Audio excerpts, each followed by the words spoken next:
Assalamualaikum warahmatullahi wabarakatuh. Saya telah menonton secara seksama film Dirty Vote yang dibuat oleh 3 orang ahli hukum tata negara.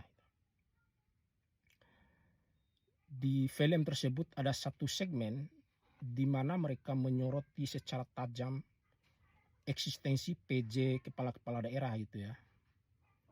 Dan eksistensi PJ kepala-kepala daerah itu dengan segala kewenangannya dianggap atau dituding mampu memenangkan salah satu calon presiden dan calon wakil presiden di daerah yang mereka pimpin.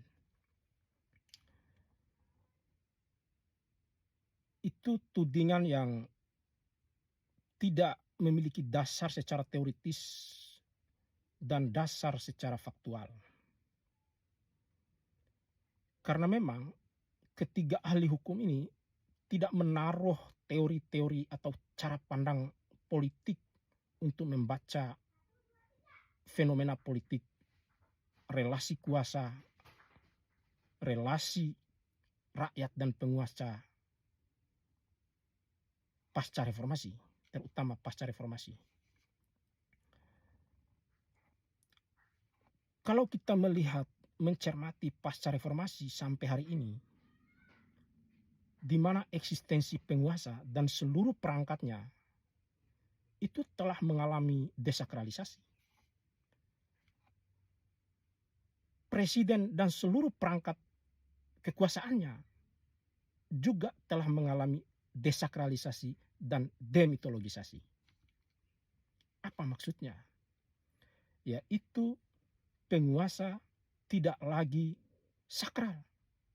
Penguasa tidak lagi dipandang sebagai sesuatu yang sakral yang harus didengar tanpa reserve oleh rakyat. Penguasa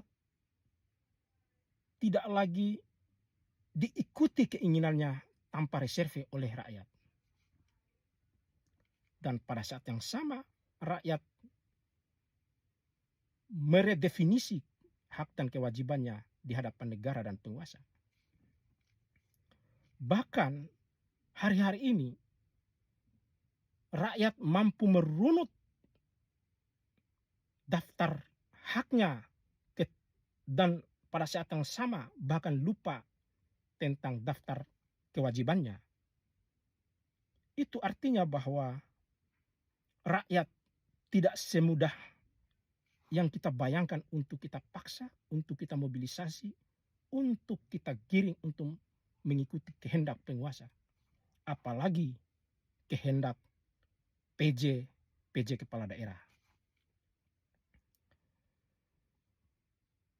Lalu misalnya rakyat datang berbondong-bondong memenangkan salah satu calon presiden atau pasangan calon presiden pada pemilu 14 Februari 2024 ini.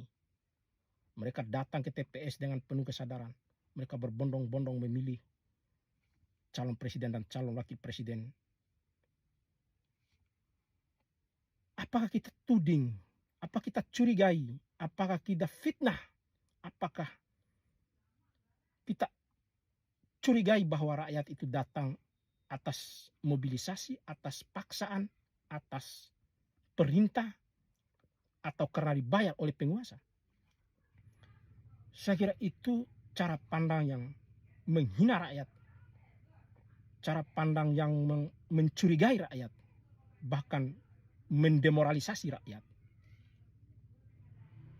Inilah sangat jahat menurut saya cara pandang yang dibangun oleh teman-teman ketiga ahli hukum tata negara yang berperan dalam Dirty Vote itu. Terima kasih.